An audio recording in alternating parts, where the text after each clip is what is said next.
देखिए,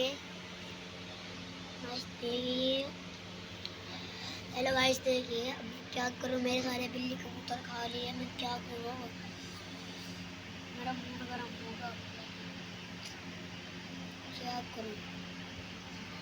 hello guys, मेरे channel, क्या बताऊँ तुम्हें, मेरे बिल्ली ने सारे कबूतर खा लिए, मैं क्या करूँ अब।